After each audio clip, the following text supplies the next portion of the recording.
started the recording. Let's start. किसी बच्चे को प्रीवियस लेक्चर में कोई डाउट हो तो रेज हैंड कर देना बच्चों.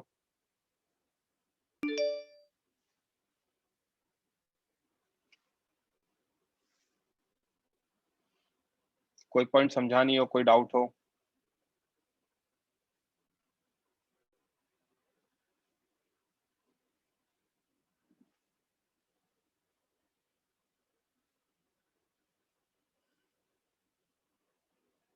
तो क्या आगे कौन डिस्कस करेगा?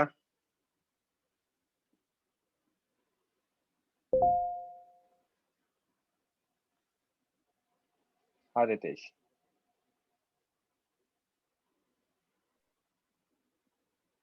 Yes sir. अब कहाँ तक हुआ था लास्ट लेक्चर में? 110 page.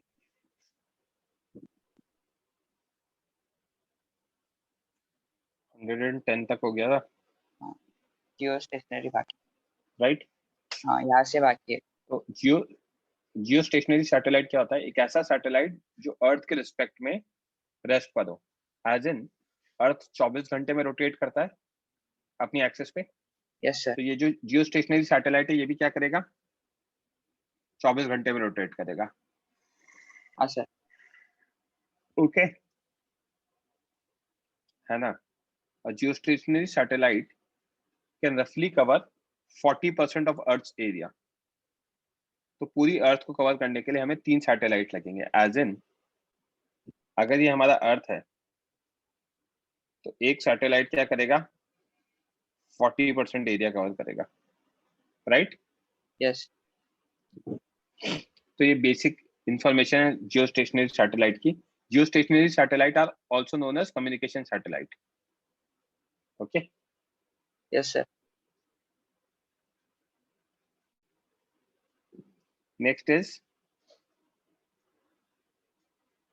trajectory of a body or satellite from a point A at a height h above the surface of Earth with different initial velocities. So basically क्या किया था हमने? जब एक सैटेलाइट को प्रोजेक्ट किया था तो उसको डिजायर्ड हाइट तक ले गए थे, h हाइट तक स्टेज 1 से. हाँ सर. और फिर उसके बाद क्या क्या किया था? उसके बाद कर दिया. स्टेज 2 से उसको डिजायर्ड वेलोसिटी दी. यस. राइट. वो डिजायर्ड वेलोसिटी से वो सर्कुलर मोशन करता है. तो वो जो डिजायर्ड वेलोसिटी सर्कुलर मोशन वाली उसे कहते हैं ऑर्बिटल वेलोसिटी. ओके. ओके. तो VO क्या डिनोट करता है? Orbital velocity, velocity for circular motion. Okay. That is under root GME by RE plus H. But what if क्या जब अपन V दे तो V की अलग अलग वैल्यूज हो जाए तो उस केस में क्या आएगा? ठीक है. यस. तो वो देख ले. अगर V की वैल्यू 0 कर दे तो बॉडी क्या करेगा? सीधा नीचे गिर जाएगा अर्थ पे आके स्ट्रेट. Yes okay. सर. अगर V की वैल्यू ऑर्बिटल वेलोसिटी से छोटा है और 0 से बड़ा है. ओके. तो ऐसे केस में क्या होता है? वो एलिप्टिकल पाथ में मूव करता है with center of earth as focus and point of projection will be एपीहीलियन. अब सर ये एपीहीलियन क्या होता है ये बता दो तो देखते जाना. हाँ sir. farthest point from center of earth या from focus is known as एपीहीलियन and closest point from center of earth is known as perihelion. Okay. तो ये सेंटर ऑफ अर्थ है, ये इलिप्टिकल ऑर्बिट है. इलिप्टिकल ऑर्बिट में जो सबसे दूर वाला पॉइंट होता है एपीहीलियन होता है और जब से पास वाला पॉइंट होता है पेरिहीलियन होता है.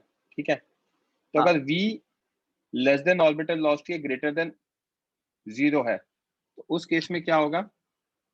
जो पॉइंट ऑफ प्रोजेक्शन है वो क्या होगा? एपीहीलियन होगा. हाँ सर. ओके. अगर मैं रेडियस वेक्टर देखूं तो एपीहीलियन और पेरिहीलियन पे 90 डिग्री बनाएगा वेलोसिटी के साथ. बाकी कहीं और नहीं बनाता. बाकी सब जगह क्या बनाता है? थीटा बनाता है. ओके. हाँ. अब एपीलियन से जब आपने प्रोजेक्ट किया तो ऐसे घूम के पेरीलियन पे आएगा।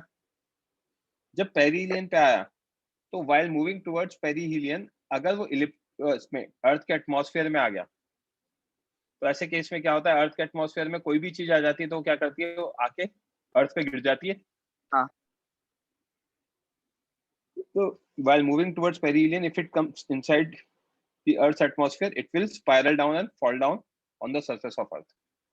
बट अगर पेरीहिलियन एटमॉस्फेयर में नहीं है, पेरीहिलियन वाला पॉइंट एटमॉस्फेयर में नहीं है, पेरीहिलियन कौन सा पॉइंट है, क्लोजेस्ट पॉइंट। तो अगर क्लोजेस्ट पॉइंट एटमॉस्फेयर में नहीं है तो फारदेस्ट वाला तो डेफिनेटली नहीं होगा। हाँ सर। उस केस में तो क्या करेगा, वो इलिप्टिकल ऑर्बिट में घूमता रहेगा। क्लियर है? Yes sir. तो while moving in elliptical orbit, if satellite enters atmosphere, then it will spiral down towards earth। और स्पाइरल डाउन होने की कंडीशन क्या है, पेरीहिलियन एटमॉस्फेयर में होना चाहिए। पेरीहिलियन एटमॉस्फेयर में होगा तो कहीं ना कहीं वो एटमॉस्फेयर में एंटर करेगा और गिर जाएगा। और अगर पेरीहिलियन एटमॉस्फेयर में नहीं है तो कभी भी एटमॉस्फेयर में नहीं आएगा। Okay, okay sir. नेक्स्ट, अगर v की वैल्यू ऑर्बिटल वेलोसिटी के इक्वल है तो उस केस में क्या होगा, path of body will be circular, right? Yes sir. अगर v की वैल्यू vo से बड़ी है और एस्केप वेलोसिटी से छोटी है, जो हमने निकाली थी √2 gme/r, इस केस में क्या होगा, path will be elliptical and point of projection will be perihelion. तो कहां से प्रोजेक्ट करोगे आप, पेरीहिलियन से प्रोजेक्ट करोगे। इस केस में वो कभी अर्थ पे नहीं गिरता, क्योंकि हम जब प्रोजेक्ट करते तो हम अर्थ के एटमॉस्फेयर के बाहर ही ले जाते हैं। तो पेरीहिलियन एटमॉस्फेयर के बाहर है तो कोई भी पॉइंट एटमॉस्फेयर के अंदर नहीं होगा। समझा? Yes sir. अगर v की वैल्यू एस्केप वेलोसिटी के इक्वल है तो बॉडी क्या करेगा, अर्थ के ग्रेविटेशनल पुल को एस्केप कर जाएगा और पैराबोलिक पाथ में मूव करके अवे कर जाएगा, मूव अवे कर जाएगा। और एस्केप से ज्यादा है तो again body will escape earth gravitational pull and move in hyperbolic path. Okay, okay sir. ये इंफॉर्मेशन है जो हमें ध्यान रखनी है ना। जीरो पे डायरेक्ट गिर जाएगा। Okay, yes. जीरो और वी के बीच में, वीओ के बीच में क्या होगा, पैराबोलिक पाथ होगा, वीओ पे सर्कुलर पाथ होगा। और फिर उसके बाद क्या कहते हैं, वी और वी एस्केप के बीच में इलिप्टिकल पाथ होगा, हाँ। राइट। एंड वी एस्केप पे आपका पैराबोलिक, वी एस्केप से ज्यादा हाइपरबोलिक। किसी बच्चे को कोई डाउट?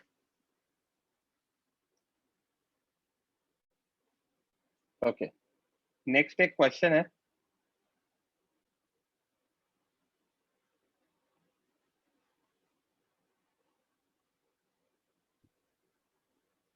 नोट डाउन, सॉल्व करो बच्चों।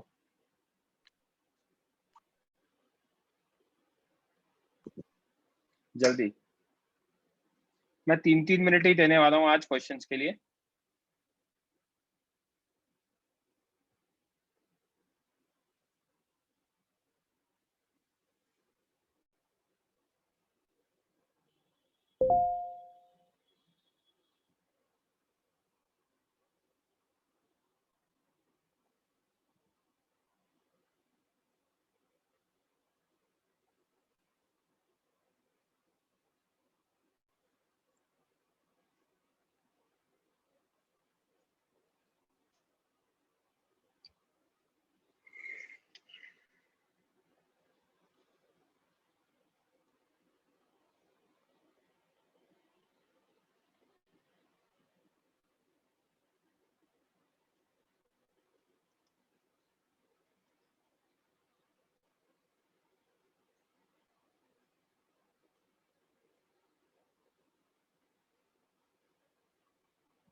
Last 1 minute.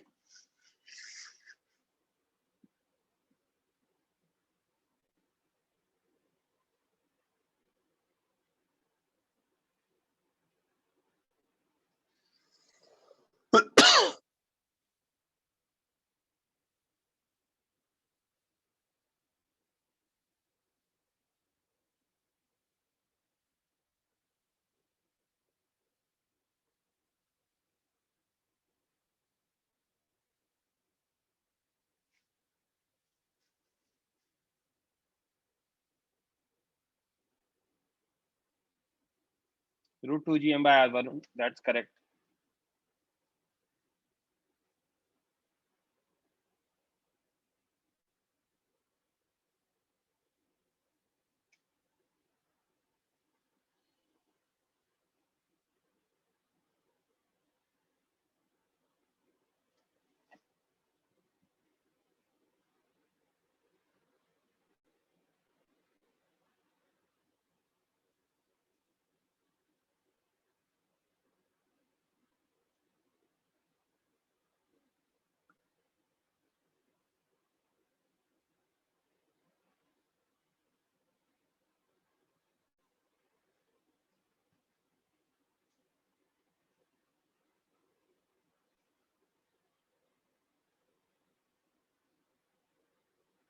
रेज हैंड करो, कौन करेगा डिस्कस?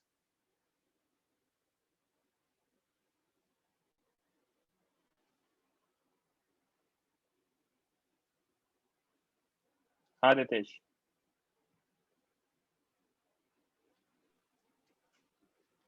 Yes, sir. हाँ बच्चे, यहाँ से रिलीज किया, सी पॉइंट पे हमें क्या पूछा, उसकी वेलोसिटी पूछी है, तो एनर्जी Yes. कंजर्वेशन यूज कर ले। Yes. We can use conservation of energy. Total energy at P, inside is total energy at C. P पे total energy kinetic plus potential, वही kinetic plus potential. P पे 0 क्योंकि release किया है, Yes. Right? Yes. बाहर कितना होगा potential? Minus G m1 m2 by 2r, क्योंकि डिस्टेंस 2r है, हाइट की वैल्यू भी r है। इनसाइड में kinetic energy half m v square, plus inside में पोटेंशियल कितनी होगी? Mass into potential of earth. Potential of earth कितना हो, या स्फीयर कितना होगा? सॉलिड स्फीयर का सेंटर पे 3 gm by 2r होता है, हाँ sir. राइट? तो -3 gm by 2r, okay. Yes. तो -g m1 m2 by 2r is equal to half m1 v square -3 g m1 m by 2r। तो डिनोमिनेटर का 2 cancel और डिनोमिनेटर में m1 कैंसिल, तो v square is equal to 3 gm by r minus gm by r, तो 2 gm by r आ जाएगा। तो v की value आ गई √2 gm by r। हाँ sir. समझा? हाँ. नेक्स्ट क्वेश्चन सॉल्व करो।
Last 1 or 2 minutes.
प्रशांत, कुछ गड़बड़ करिए।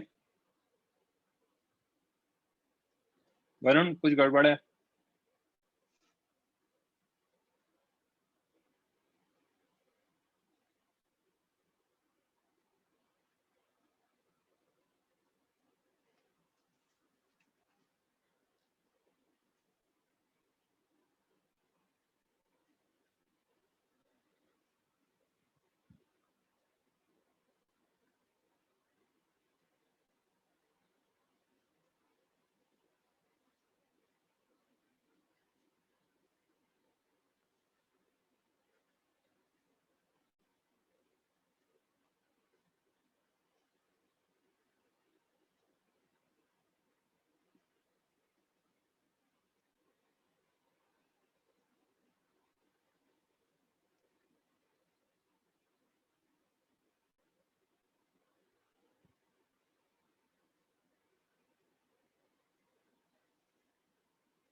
कौन करेगा डिस्कस? रेज हैंड करो। प्रशांत सही है, श्रुति सही है।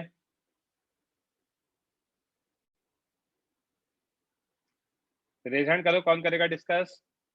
रितेश। हाँ बच्चे, माइक ऑन करो। Yes sir. पार्टिकल्स एक दूसरे के ग्रेविटेशनल फोर्स के अंडर मूव करेंगे, राइट? हाँ। तो लेट r/2 डिस्टेंस पे उनकी वेलोसिटीज v1 एंड v2 ली है। लेफ्ट और राइट क्यों आएगी? क्योंकि अट्रैक्शन होगा, करेक्ट यस। है ना? मैंने राइट साइड को पॉजिटिव लिया है।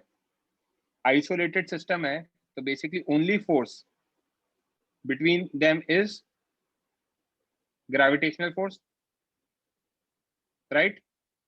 यस। अगर इकलौता फोर्स ग्रेविटेशनल फोर्स होगा तो ग्रेविटेशनल फोर्स तो इंटरनल फोर्स हो गया सिस्टम के लिए। Yes sir. और अगर इंटरनल फोर्स हो गया सिस्टम के लिए तो हम इंटरनल फोर्स के लिए एफ एक्सटर्नल तो 0 लिख सकते हैं। एफ एक्सटर्नल 0 है तो मोमेंटम कंजर्व हो जाएगा। Yes sir. और मोमेंटम कंजर्व हो गया तो P initial equals to P final. तो हम क्या लिख सकते हैं? 0 is equals to mv1 plus 2m into minus v2, हाँ सर। राइट? यस। तो हम क्या लिख सकते हैं यहाँ पर? हाँ। एक minute.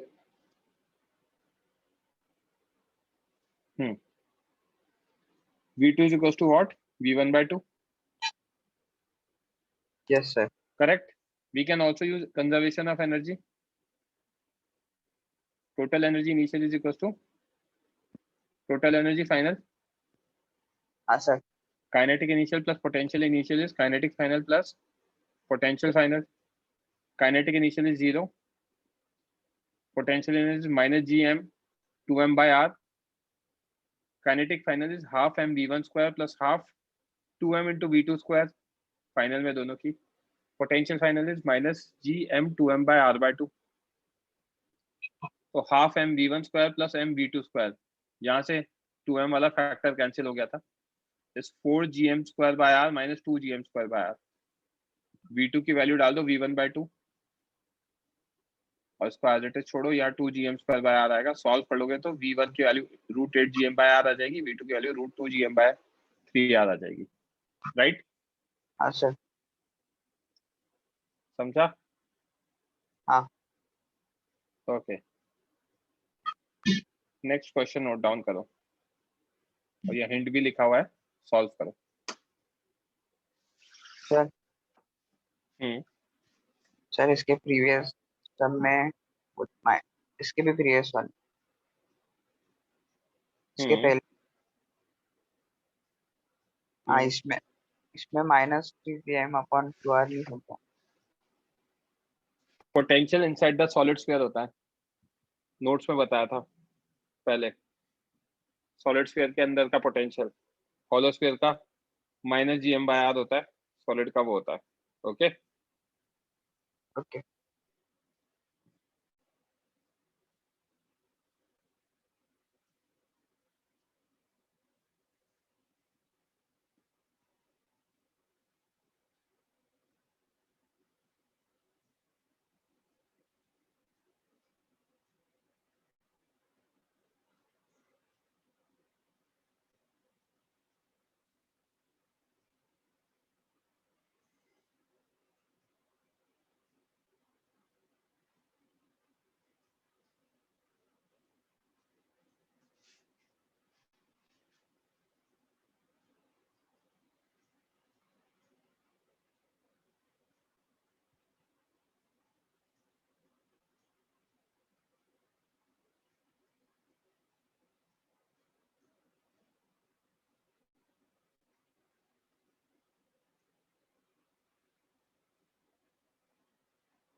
Last 1 minute.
Raise hand करो, कौन करेगा डिस्कस?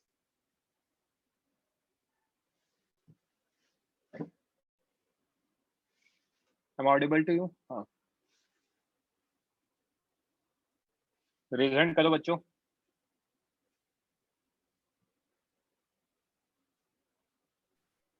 हाँ प्रशांत। Yes, sir. मैंने हिंट दे रखा है आपको, use conservation of angular momentum and conservation energy between point A and aphelion and between point A and perihelion. तो ये पॉइंट ए है, ये Yes. क्या होगा? Happy. Aphelion, right? उल्टा लिख दिया शायद मैंने, एपीहिलियन होगा, सही है। फारदेस्ट पॉइंट ही एपीहिलियन लिखा है ना? हाँ, फारदेस्ट ही तो लिखा, राइट?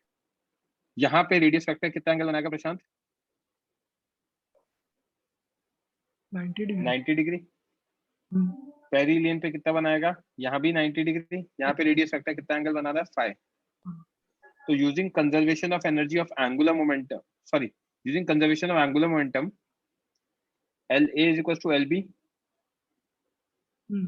तो R naught M V naught sin phi is R B M V B, क्योंकि यहाँ पे तो एंगल 90 डिग्री है। Yes, sir. Similarly LA equals to LC, perihelion वाला, तो R naught M V naught sin phi is RC M VC, क्योंकि यहाँ भी एंगल 90 डिग्री है। दो इक्वेशन आ गए। Yes, sir. 4 वेरिएबल्स है, RC, RB, VB and VC। दो और चाहिए इक्वेशन, तो कंजर्वेशन ऑफ एनर्जी यूज कर लेते हैं। Total energy at A half M naught V naught square minus G M naught M by R naught, half M naught VB square minus G M naught M by RB। Yes, sir. Same way में total energy at A and total energy at C equal होंगे। तो half M naught V naught square is minus G M M naught by R naught, half M naught VC square is minus G M M naught by RC। 4 equation 4 unknown हो जाएंगे solve. Yes, sir. किसी बच्चे को कोई doubt? Okay, next question solve करो।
हाँ Varun, that is correct.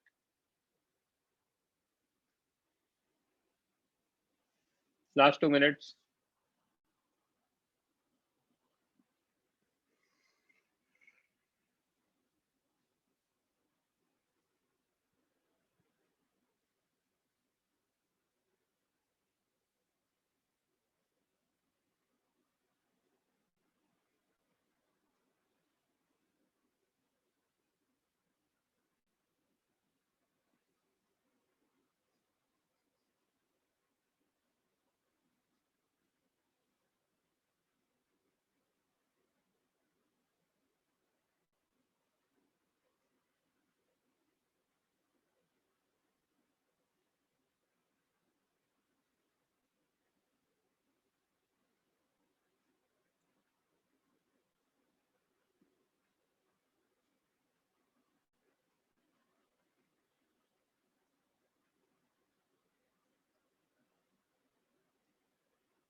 Okay, raise hand करो, कौन करेगा डिस्कस?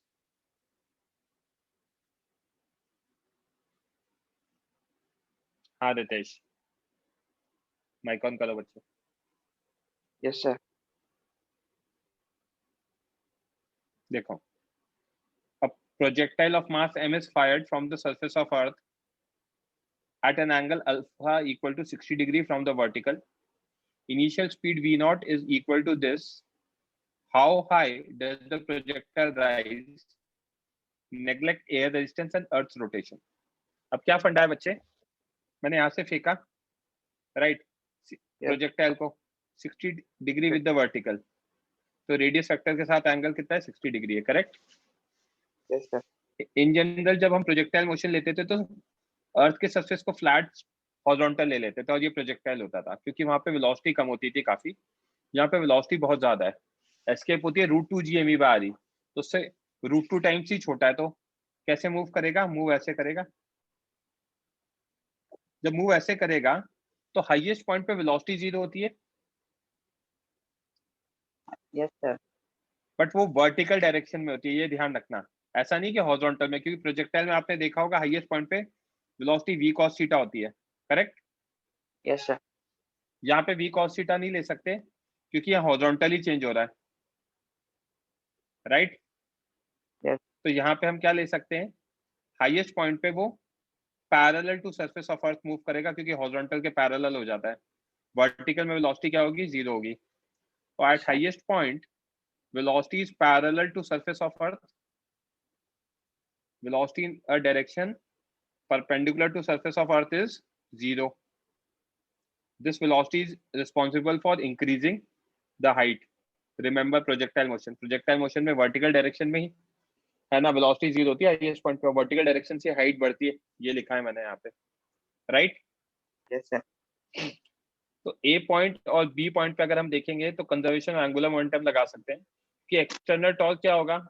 एक्सटर्नल फोर्स देखोगे तो ग्रेविटेशनल फोर्स है और रेडियस वेक्टर ये है, तो एंगल दोनों के बीच में 180 डिग्री। तो यहाँ पे टॉर्क एक्सटर्नल 0, यहाँ पे भी एक्सटर्नल टॉर्क देखूंगा तो रेडियस वेक्टर यहाँ है, ग्रेविटेशनल फोर्स टुवर्ड सेंटर, तो एंगल अगेन 180 डिग्री, तो external torque 0।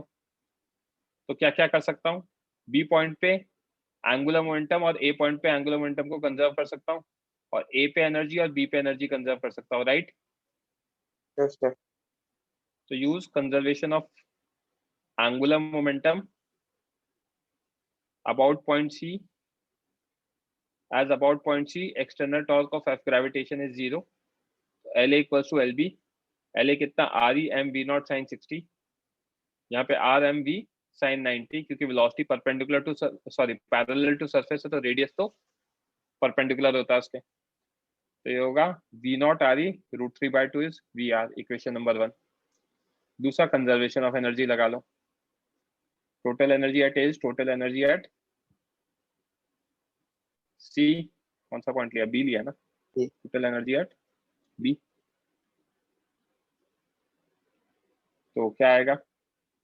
Half m v naught square minus G M M E by R E, half m v square minus G M M E by R. तो दो equation, दो unknown, v and r, और v o की value √GME by R E तो पता ही है, are निकलेगा 3r/2, तो आंसर आएगा हमारा r/2, क्योंकि उन्होंने हाइट पूछा है, right?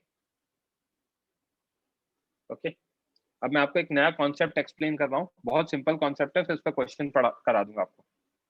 That concept is known as double star system. Okay, yes sir. तो डबल स्टार सिस्टम में क्या होता है? अभी तक हम क्या लेते थे बच्चे? हम, है ना, ये जो होता है हमारा सन के मास को प्लैनेट्स के मास से बहुत ज्यादा लेते हैं। तो अगर सन का मास प्लैनेट्स के मास से बहुत ज्यादा है रितेश, तो सन Yes. मूव नहीं करेगा, right? It is similar to what? अगर पेन को मैं छोड़ूंगा तो पेन अर्थ पे जाके गिरेगा, अर्थ मूव नहीं करेगा, क्योंकि अर्थ का मास बहुत ज्यादा है, तो उसका Pen. मूवमेंट 0 हो जाता है, राइट? यस। बट अगर दो कंपेरेबल मास लेते हैं, तो दोनों कंपेरेबल मास वाले ऑब्जेक्ट के केस में तो दोनों ही मूव करेंगे। Yes sir. तो वही चीज है डबल स्टार सिस्टम। बेसिकली हम इस केस में मास ऑफ सन जो होगा हमारा वो कंपेरेबल होगा, तो देखते जाना। In a motion of planet round the sun we have assumed mass of sun to be too large in comparison to mass of planet. Under such situation, the sun remains stationary and planet revolves around the sun, right? Yes, sir. If, however, masses of sun and planet are comparable and motion of sun is also considered, क्योंकि comparable है तो दोनों consider होंगे, Yes. then both of them revolve around their center of mass. दोनों किसके about revolve करेंगे? Center of mass के about revolve करेंगे with same angular velocity but different linear speeds in different circles of radii. The center of mass remains stationary. This system of two stars is called double star. दोनों move करेंगे, इसमें underline कर रहा हूँ important points और उनको explain कर रहा हूँ. Both of them revolve around their center of mass with same angular velocity but different linear speed in the circles of different radii and center of mass remains stationary. ऐसा क्यों हो रहा है ये देखते जाना आप। यहाँ पे M1 पे जो फोर्स देखूंगा, M1 पे फोर्स होगा बच्चे F ग्रेविटेशन, यहाँ पे जो फोर्स होगा वो भी F ग्रेविटेशन होगा। Yes. F नेट कितना आ जाएगा? 0 आ जाएगा। Yes. अगर F नेट 0 आ गया तो COM क्या रहेगा हमारा? रेस्ट पे रहेगा। Yes. तो इस केस में हमारा सेंटर ऑफ मास किस पे रहता है? रेस्ट पे रहता है। क्लियर है? Okay, sir. तो पहला पॉइंट समझ में आ गया कि सेंटर ऑफ मास रेस्ट पे रहता है, तो जिसको मैं अंडरलाइन कर रहा हूँ वो देखते जाना। सेंटर ऑफ मास रेस्ट पे क्यों रहेगा ये क्लियर है? किसी को डाउट इसमें? सेंटर ऑफ मास अपनी जगह रेस्ट पे रहेगा, तो अब मैं ये बता देता हूँ ओमेगा कांस्टेंट क्यों रहेगा। मान लो ओमेगा अलग अलग है, अगर ओमेगा अलग अलग है तो M1 यहाँ पहुंचा और M2 लेट्स से यहाँ पहुंचा, ओमेगा अलग अलग है तो दोनों ने सेम एंगल कवर नहीं किया, राइट? Yes. तो अगर M2 वहां पहुंचा और M1 यहाँ पहुंचा तो इनका सेंटर ऑफ मास तो कहाँ लाया करता है? लाइन ज्वाइनिंग पर। तो COM की लोकेशन यहाँ कहीं बीच में आएगी, राइट? Yes. बट COM तो रेस्ट पर है, तो COM तो रेस्ट पे मतलब वो वहां तो आ नहीं सकता। COM तो कहाँ रहेगा? अपनी जगह ही रहेगा। तो मतलब Yes. वो तभी पॉसिबल है जब दोनों सेम एंगल से ट्रैवर्स करे सेम टाइम में। मतलब ओमेगा क्या होना चाहिए? सेम होना चाहिए सब, क्योंकि ओमेगा सेम होना चाहिए। तो ऐसे केस में हम क्या कर सकते हैं? v इक्वल्स टू ओमेगा, तो ओमेगा v बाय आर है, दोनों के रेडियस अलग है तो वेलोसिटी अलग अलग होंगी। समझा क्या? हाँ सर। फंडा क्लियर है? Yes. अब मैं इसके आगे इसकी जो इक्वेशन है उनको एक्सप्लेन कर रहा हूँ। We use following equation under this condition. पहली M1R1 इक्वल्स टू M2R2, ये कैसे आया? अगर मैं सेंटर ऑफ मास को 0,0 मान लूं तो एक्सट्रीम कितना होगा? 0 होगा। That Yes. Is M1R1 vector plus M2R2 vector by M1 plus M2।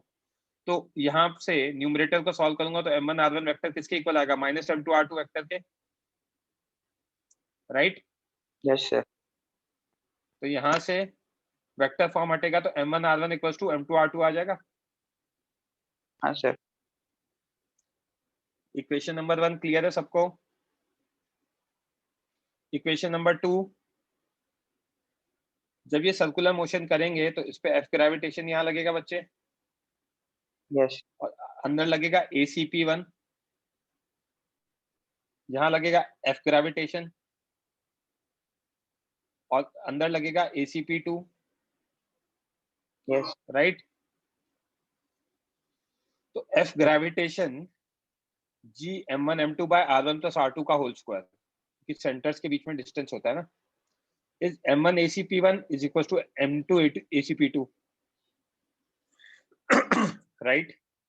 Yes, sir. तो G M1 M2 by R1 plus R2 का square is M2 ACP2 is omega R2, omega square R2, and m1 into acp1 is omega square r1. समझा क्या? Yes sir. Clear है? हाँ sir. Second equation, इन दोनों को solve करके आप omega की वैल्यू निकाल सकते हो, राइट? यहाँ से R1 R2 की वैल्यू निकाल लेना M1 M2 के टर्म्स पे, और फिर यहाँ सब्स्टिट्यूट करके, सॉरी है ना, यहाँ से आप R1 प्लस R2 को R लेकर उसको सॉल्व कर सकते हो ओमेगा को, ओके? और टाइम पीरियड कितना होता है? 2 पाई बाय ओमेगा होता है, तो ये आ जाएगा। क्लियर है? Yes sir. अब नीचे वाली इक्वेशन समझने के लिए मैंने क्या कंसिडर किया है, मैंने आप लोगों को एक छोटा सा कॉन्सेप्ट यूज कर रहा हूँ, सेंटर ऑफ मास कोलिजन का। वो कॉन्सेप्ट ये होता है कि अभी हमारे दोनों ऑब्जेक्ट मूविंग है, राइट? अगर दोनों में से किसी भी एक को रेस्ट पे मान लो मैंने इसको रेस्ट पे मान लिया, तो दूसरा वाला क्या करेगा? उसके अबाउट सर्कुलर मोशन करेगा। यस। कौन से मास से सर्कुलर मोशन करेगा? वो रिड्यूस्ड मास से सर्कुलर मोशन करेगा, राइट? तो Yes. जब भी दोनों पार्टिकल्स मूव कर रहे होते हैं, तो दोनों की जगह अगर एक को मूव कराना है, तो उस केस में सिस्टम का मास क्या ले लेते हैं? रिड्यूस्ड मास लेते हैं। ये मैंने पढ़ाया था सेंटर ऑफ मास कोलिजन में, जहां पे रिड्यूस्ड मास की वैल्यू कितनी होती है? रिड्यूस्ड मास होता है m1 m2 by m1 plus m2, right? तो अगर एक ही पार्टिकल मूव कर रहा है, तो मोमेंट ऑफ इनर्शिया कितना होता है? mr स्क्वायर होता है, तो म्यू आर स्क्वायर हो जाएगा। समझा क्या? हाँ सर। अगर ये आ गया तो एंगुलर मोमेंटम कितना आएगा? एंगुलर मोमेंटम आ जाएगा आपका m, sorry I omega. I omega में कितना होगा? mr square omega. m कितना होगा? Mu r square omega. समझा क्या? Yes sir. और काइनेटिक एनर्जी कितनी होगी? Half I omega square. I की जगह क्या होगा? mr स्क्वायर, m की जगह mu r square omega square, तो half mu r square omega square. समझा क्या? Yes sir. सेकंड वाला किसके लिए है? जब हम Reduce. उन दोनों के मोशन को साथ में देखना चाहते हैं, और साथ में देखने के लिए, साथ में देखना पॉसिबल नहीं है, तो हम क्या करते हैं? एक को रेस्ट में मान के दूसरे को मूव करा देते हैं। In that case we use concept of reduced mass, okay? Okay sir. बहुत सिंपल होता है, ज्यादा कुछ लगता नहीं है, वही जो चीजें बताई थी वही करना है। एक क्वेश्चन सॉल्व कर लो तो क्लियर हो जाएगा आपको। Okay sir. करो solve.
Last 1 minute.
Okay, raise hand करो, कौन करेगा डिस्कस?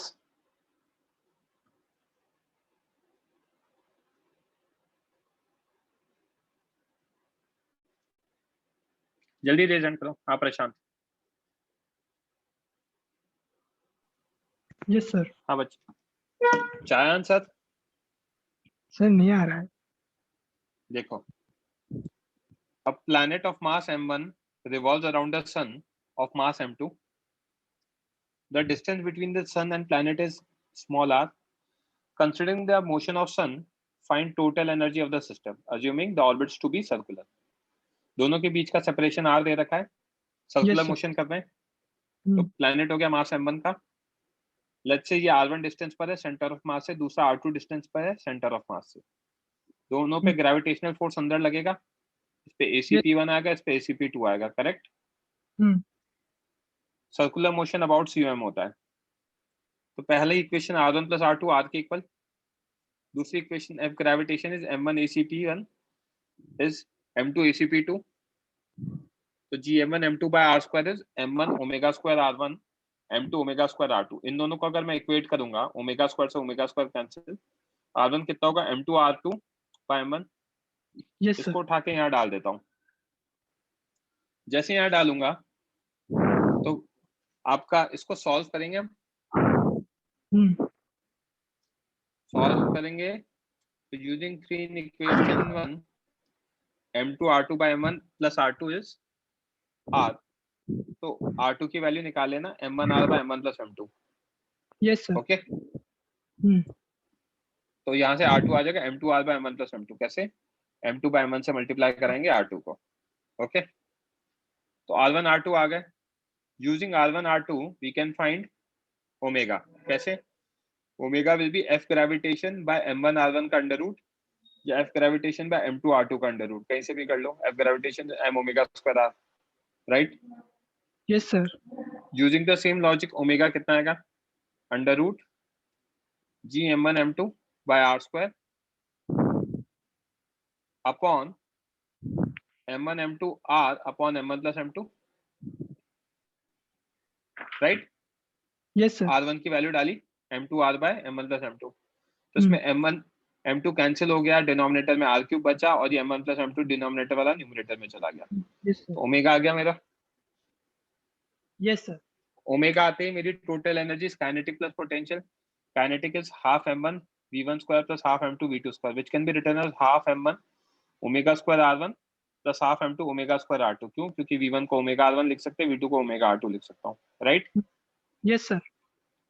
पोटेंशियल एनर्जी कितना होगा, minus G m1 m2 by r होगा, तो टोटल एनर्जी आ गई half m1 omega square r1 plus half m2 omega square r2 minus G m1 m2 by r। Omega की वैल्यू डाल दो, r1 r2 की वैल्यू डाल दो, सॉल्व कर लेना, आंसर ही आ जाएगा। आया क्या समझ में? Yes sir. किसी बच्चे को कोई doubt? Okay, next question, next concept देखते हैं प्रशांत। हमें ये एक प्लैनेट है, इस प्लैनेट पे पॉइंट ए से दूसरे प्लैनेट पे पहुंचाना है एक ऑब्जेक्ट को। तो एक मैंने जब ग्रेविटेशन स्टार्ट किया था तो एक मूवी के बारे में बात किया था, मिशन मंगल में क्या किया था, अर्थ से सैटेलाइट को भेजा था और बस मार्स के ऑर्बिट में भेज दिया था, तो मार्स का ऑर्बिट बाद में उस पर फोर्स लगा के उसको मूव करा था अपने अबाउट, राइट। Yes sir. ऐसे ही अगर आपको मिनिमम वेलोसिटी निकालनी है कि वो दूसरे प्लेनेट पे पहुंचे, तो आपको दूसरे प्लेनेट तक नहीं पहुंचाना, आपको उस पॉइंट तक पहुंचाना है जहां पे फील्ड जीरो हो रही है। उसके जस्ट बाद क्या होगा, इसकी फील्ड बड़ी होगी तो वो ऑटोमेटिकली खिंच के आ जाएगा, जैसे कि आप पेन को छोड़ते हो तो ऑटोमेटिकली अर्थ के ऊपर गिर जाता है, राइट। यस।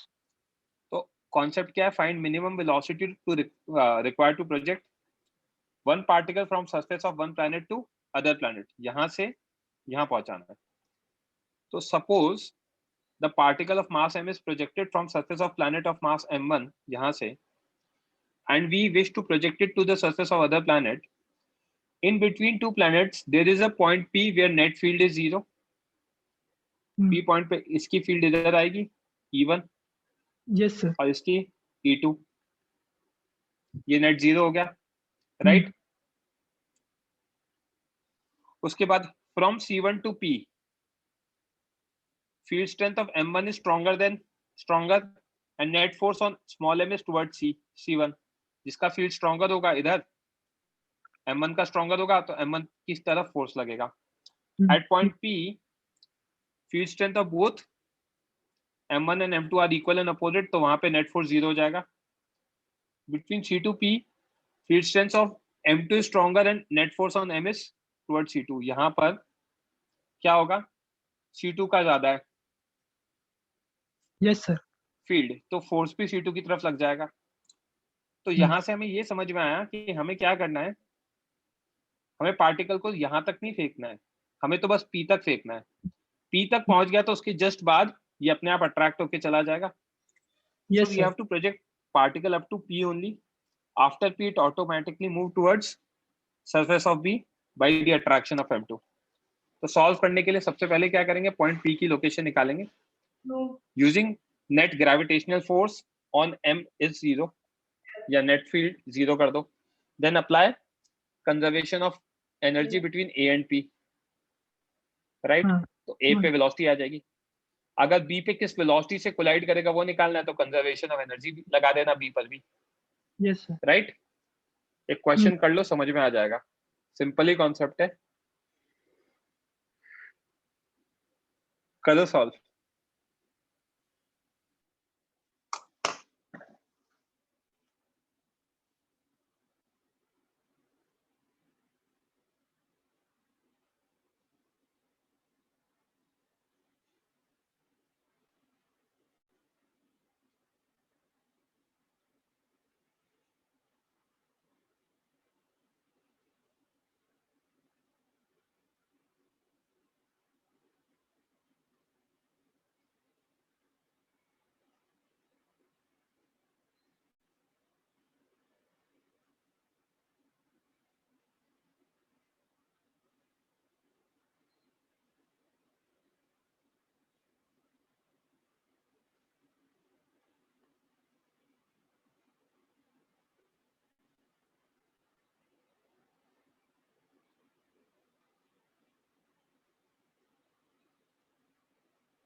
प्रशांत गलत है आंसर।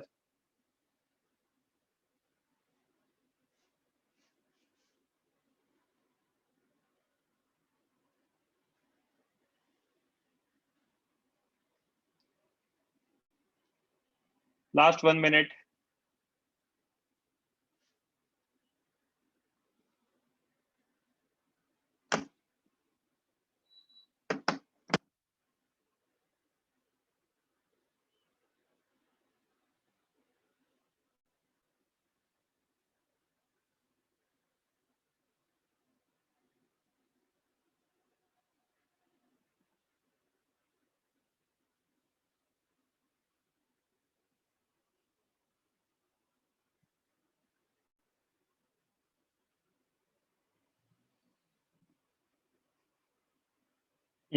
गलत है प्रशांत।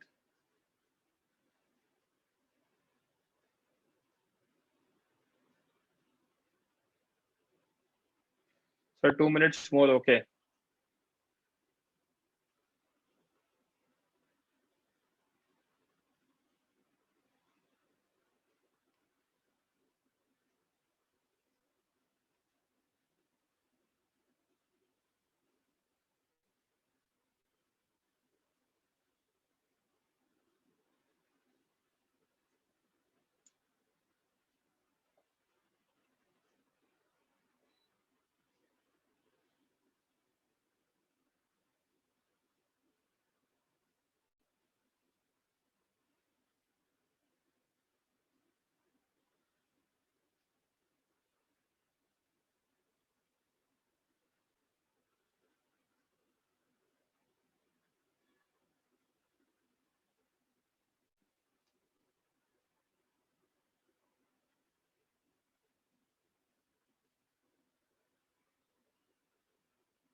वरुण गलत है। चलो रेज हैंड करो, कौन करेगा डिस्कस जल्दी।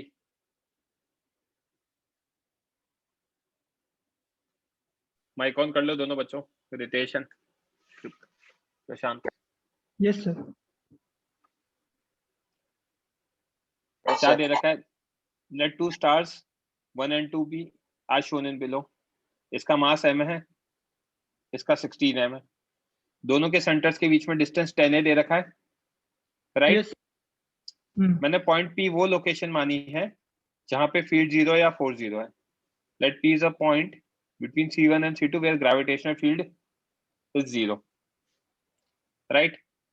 तो फील्ड कितनी होगी m के कारण, कितनी होगी gm/r1 स्क्वायर, क्योंकि r1 डिस्टेंस पर है, is equal to g into 16m/r2 square, क्योंकि इसका मास 16 है और डिस्टेंस r2 है। तो यहां से सॉल्व करूंगा तो r2/r1 4 आ जाएगा, r2 इक्वल टू 4r1 आ जाएगा, correct? Yes sir. r2 4r1 आ गया तो मुझे पता है दोनों सेंटर्स के बीच में डिस्टेंस 10a था, तो r1 plus r2 10a। r2 की जगह 4r1 डालूंगा तो 5r1 10a आ गया, तो r1 कितना आ जाएगा? 2a आ जाएगा। Yes sir. r1 2a आ गया तो r2 ऑटोमेटिकली 8a आ जाएगा, correct? Right. Now the body of mass m is projected from the surface of larger star towards smaller one between C2 and P. It is attracted towards P. Between C1 and P, it is attracted towards 1. Therefore, the body should be projected to just cross point P. Beyond that, the particle is automatically attracted towards smaller one, right? तो P point पे और A point पे energy conserve कर दे। ए point पे energy क्या होगी, potential कितनी होगी, -G/mm/8 है।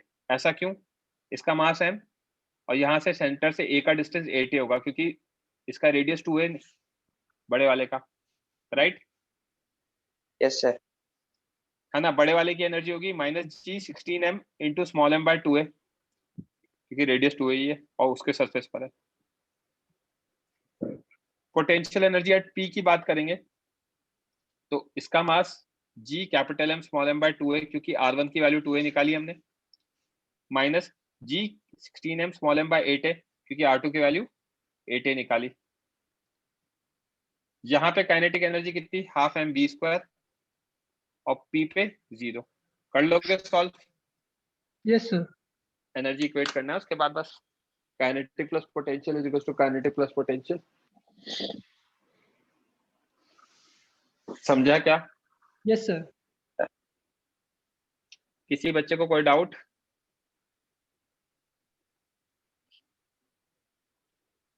हाँ यही आंसर आएगा। वरुण सॉरी, वो मैंने ना देखा नहीं था ढंग से, 45 है ना, करेक्ट है, यही आएगा। हाँ अब मेरी बात सुनना प्रशांत एंड रितेश, यस सर। यहाँ पे होता है चैप्टर कंप्लीट। अब मैं आप लोगों के लिए कुछ असाइनमेंट दे रहा हूँ, ये सॉल्व एग्जांपल्स दे रखे हैं, डीसी पांडे मैंने फॉरवर्ड किया पेज नंबर 248 पर। यहाँ पे क्वेश्चन 1 से लेके 24 तक सारे करने हैं आपको। इनमें से Okay. कुछ मैंने करा दिए हैं, है ना, और बहुत सारे नहीं कराए हैं। जो बहुत सारे हैं वो मेजरली आपके इलेक्ट्रोस्टैटिक्स में यूज होंगे, उनका है ना ग्रेविटेशन में ज्यादा यूज नहीं होता, बट क्योंकि दे रखे हैं तो हमें करने जरूरी है, इससे एक बार आपका दिमाग खुल जाएगा। ग्रेविटेशन में इसलिए नहीं करा रहा हूँ क्योंकि यहाँ इतना क्वेश्चंस आते नहीं है, बट इलेक्ट्रोस्टैट्स में तो इसके बिना काम ही नहीं चलेगा। तो इलेक्ट्रोस्टैट्स में तो हम करेंगे ही करेंगे सारे क्वेश्चंस, और दोनों एग्जैक्ट सेम होते हैं। बट इसमें कुछ ऐसे क्वेश्चंस भी हैं जैसे वेटलेसनेस वाली चीज है, जो मैं चाहता हूँ आप एक बार खुद से फाइट मारो, और मैं एक दिन इसका डीसी पांडे का अलग से डिस्कशन रखूंगा। मैं बता देता हूँ वेटलेसनेस वाला कौन सा क्वेश्चन है ना, ये रहा एग्जाम्पल 17 वेटलेसनेस। तो एक बार आप ये सारे करके देखो 24 तक। चैप्टर मेरी तरफ से कंप्लीट हो गया है। मोस्टली मैं 4 डाउट लेक्चर रखने वाला हूँ, एक आपका डीपीपी का, एक ये डीसी पांडे के 24 क्वेश्चन का और 2 बुकलेट के। तो करके रखना, and we'll be starting with a new chapter in the next lecture, that be electrostatics. क्या राइट है ना? तो ये करके रखना, डीसी पांडे का डिस्कशन हो सकता है कि मंडे इवनिंग में ही हो जाए। Okay okay sir. नोट्स वगैरह मैं ऑलरेडी भेज चुका हूँ। So that's it for today guys. Okay किसी को कोई डाउट है तो पूछ सकता है, else I am ending of the lecture now. चलो बच्चों बाय। ओके